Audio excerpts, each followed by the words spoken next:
ሰላም ጤና ይስጥልን ውድ ሰላም ሚዲያ ሁለት ቤተሰቦች ዛሬ በአዲስ ትኩስ ሰበር መረጃ ወደ እናንተ መጥተናል። ለዚህ ቻናል አዲስ ከሆናችሁ ቻናላችንን ሰብስክራይብ በማድረግ የደወል ምልክቷን በመጫን ቤተሰብ እንድትሆኑ ስል በታላቅ አክብሮትና ትህትና ጠይቃችኋለሁ።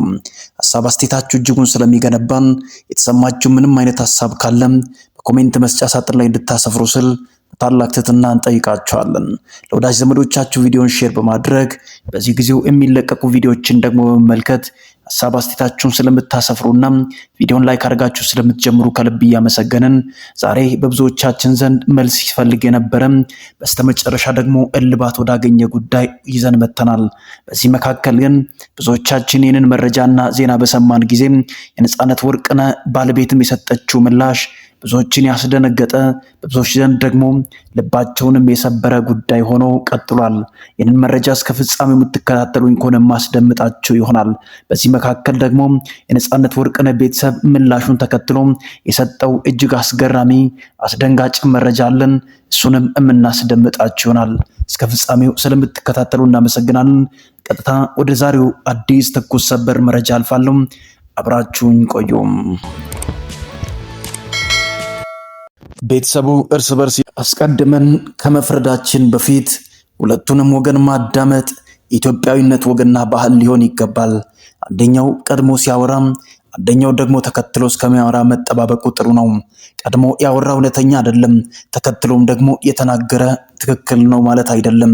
በዚህ መካከል ታዲያ እኔ ማስረጃና መረጃ አለኝ የሚሉ ሰዎች የሚያወሩት ነገር ሙሉ በሙሉ እስከሚረጋገጥ መጠበቅ ጥሩ ነው። ኢትዮጵያን ትንሽ የመቸኮል ባህልና ስርዓት እናወጋለን። ይህ ደግሞ ብዙ ጊዜ ዋጋ አስከፍሎን ያውቃል። አንደኛውን ወገን ብቻ ሰምቶ መፍረድ ተገቢ አይደለም። ዛሬ ግን በነጻነት ወርቅነህ ባለቤት ዘንድ የተሰማም እጅግ አስገራሚ አስደንጋጭና ግራ የሚያጋባ መረጃ ተሰምቷል።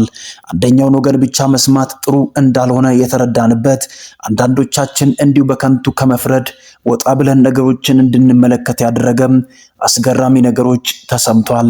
በዚህ መካከል ግን ልጆቻቸውን በንጽህናና ልጆቻቸው አባታቸውን መስሎ እንዲያድጉ ዋጋ ለከፈለ ነጻነት ወርቅነህ የማይመስል አንዳንድ እንቅስቃሴዎች እንኳን ቢኖሩ በስተመጨረሻ ግን ስሙን የሚያጠራ ነገር ባለቤቱ ይዛ መጥታለችም። በዚህ መካከል የመጀመሪያ ንግግሯ እንደዚህ ስል ይጀምራል። በዚህ መካከል አንድ ጥያቄ ትጠይቃለች የኢትዮጵያ ሕዝብንም። ነጻነት ወርቅነህ ሲታመም ዋጋ ሲከፍል፣ የነጻነት ወርቅነህ ህመም እየበረታ ሲመጣም በተደጋጋሚ እንደ ሀገር ሄዶ ሲታከም እንደነበር ይናገራል። ነጻነት ወርቅነህ ታዲያ ሲታከም የነበረው ከየት በመጣ ገንዘብ ነው ጥያቄውን ብላ ትጀምራለችም። በዚህ መካከል ታዲያ ነጻነት ወርቅነህ ከኢትዮጵያ ውጭ ሲመላለስ በተደጋጋሚ ፕሌን ቲኬትና የሕክምና ወጪ ምን ያክል እንደሆነ ሳንናገር መደበቃችን ለኢትዮጵያ ህዝብና በዚህ ፈተና መካከል ነጻነት እንዴት ሲያልፍ ህዝቡ ዝም አለ የሚል ቅሬታ እንዳያሳድር በሚል የደበቅነውን ሚስጥር ዛሬ እናወጣለን ስትል ባለቤቱ ትናገራለችም። በተደጋጋሚ ነጻነት ወርቅነህ የሰራውን ያገኘውን ገንዘብ ሁሉም ከራሳችን ጋር ወይም ለባለቤቱ እየላከ እየበተነ ነበር የሚል ሐሳቦች በተደጋጋሚ ሲሰነዘሩ ሶሻል ሚዲያዎች ላይ ሲወሩና የነጻነት ወርቅነህ ወዳጅና ዘመድ ቤተሰብን ያሉ ሰዎች ሲያወሩ ሰምቻለሁ። ነገር ግን እኔና ባለቤቴ ልጆቼ የምናውቃቸው ሚስጥሮች አሉ። በሚታመምበት ጊዜ ወጪ እያደረግን ስናሳምመው ስናስታክመው ነበርም። ያ ደግሞ ሲሆን የነበረው ኢትዮጵያ ውስጥ ባለ የሕክምና ተቋም አይደለም። ነጻነት ወርቅነህ ልቡ እጅግ ጠንካራ ነው። ከማንም በህይወት እያለ ገንዘብ መለመን አይፈልግም። ያንን የሰበሰብናቸውን ገንዘቦችና ለነገ ለመኖሪያችንም ለልጆቻችንም ይሆናል ብለን የቆጠብናቸውን ገንዘቦችን በሁለትና በሶስት ዓመት የህመም ጉዞ ውስጥና በጥቂት ወራቶች ውስጥ የሰበሰብነውን ገንዘብ ሙሉ በሙሉ ለሕክምና ወጪ አውለናል ስትል መናገሯ ተሰማም። በዚህ መካከል ታዲያ ነጻነት ወርቅነህ በሚታመምበት ጊዜ አለው ከጎን ነኝ አሳክማለሁ ያላለ ቤተሰብ ሲቸገር ዋጋ ሲከፍልና ባዶ ሲሆን ከጎኑ ያልቆመ ቤተሰብ ዛሬ መናገር አይችልም ብሎ ወይም ካፈር በታች ተመልሷል ብሎ ይህንን ያክል መናገሩ በእውነት በፈጣሪ ዘንድም የሚያሳፍር ነው ስትል ተናገረችም። ነፃነት ወርቅነህ ታዲያ ሲታከም የት ነበር ገንዘቡ ብሎ የጠየቀ ሰው ለምን አልነበረም? በጤና ባለ ሰዓት አንዳንድ ሰዎችን ሊደግፍ እንደነበርና እንቅስቃሴ እንደነበረው እኔም አልክድም። ነገር ግን ጥቂት የሰበሰባትን ገንዘብ በእኔና በሱ ስም አካውንት ተከፍቶ የቆጠብናትን ገንዘብ ህንድ ሀገር ሲመላለስና ሲታከም ሁሉንም ገንዘብ ወጪ አድርገናል። በዚያ መካከል ነው ነገሮች ወደ ዜሮ የገቡት የሚለውን ነገር ለወዳጅ ዘመዷና ለአድናቂዎቿ ወይም ለነፃነት ወርቅነህ አድናቂዎች ሙሉ በሙሉ መናገሯ ብዙዎቻችንን ያስደነገጠ ጉዳይ ሆኗል። ቤተሰቡ በሁለት ወራቶች ብቻ ከ4.5 ሚሊዮን የኢትዮጵያ ብር በላይ ለሕክምና ወጪ አድርገናል ስትል መናገሯ እጅግ አስደንጋጭ ሆኗል። በዚህ መካከል ታዲያ የኢትዮጵያ ሕዝብ ለምንድን ነው በዚህ ልክ የጨከነብን?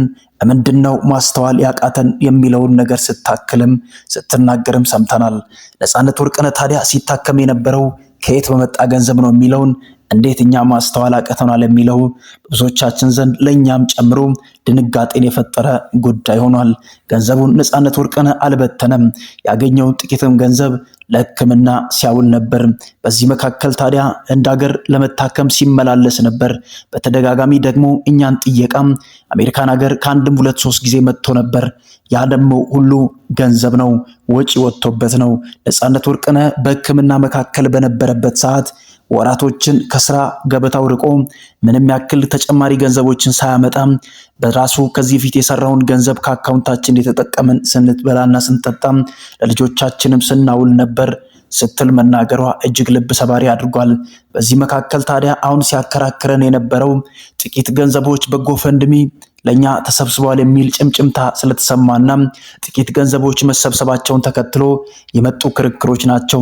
እርስ በርስ ባለመስማማታቸው አንዱ ሌላኛውን ሲከራከር ጥቅመኛ ከመሆን መነሻ ያደረገ እንደሆነ ፍንጭ ሰጪ እንደሆነ ተናግራለችም።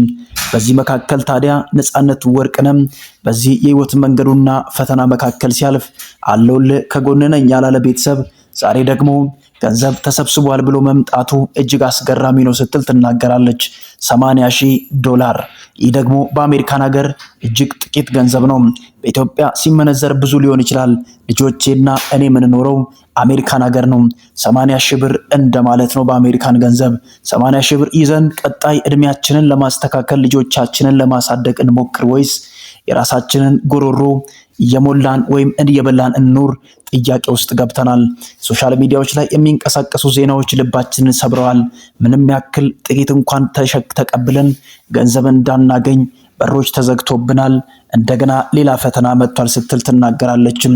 አሜሪካን ሀገር ያለ 80,000 ብር ዛሬ ኢትዮጵያ ውስጥ ሲመነዘር ብዙ ሊሆን ይችላል። ለእኛ ግን እጅግ ጥቂት ነው። የ2 እና የ3 ወር እንኳን የቤት ኪራይ ከፍሎልን የሚያስቀጥል ገንዘብ አይደለም ስትል መናገሯ እጅግ ልብ ሰባሪ አድርጓል። ነፃነት ወርቅነህን የሚወዱ ሰዎች አሉ፣ የሚያደንቁትም እንዳሉ ትናገራለች። ነገር ግን ባሌ በሕይወት ሳለም የኔ ብቻ ሳይሆን የመላው ኢትዮጵያን ሕዝብ ነበር። የሕዝብ ልጅም መሆኑን እናምናለን። ነገር ግን ዛሬ በሕይወት ስለሌለ ብቻ ክፉ ነገር ማውራት አስፈላጊ አይደለም። ወደ ልባችሁ ብትመለሱና ነገሮችን እንደ አስተዋይ ብትመለከቱ ስትል ለቤተሰቧ መልእክት ልካለች። ያ ማለት ለነፃነት ወርቅነህ ቤተሰብ ማለት ነው። በዚህ መካከል እኛም የሰማነው ነገር እጅግ አሳዘነን። 80,000 ብር ወይም $80,000 ምን ያክል ነገሮችን ሊሰራ እንደሚችል መገመት አይከብደንም። ስለዚህ በዚህ ፈተና መካከል የሚያልፈውን ቤተሰብ በዝምታ ማየት ተገቢ ነው።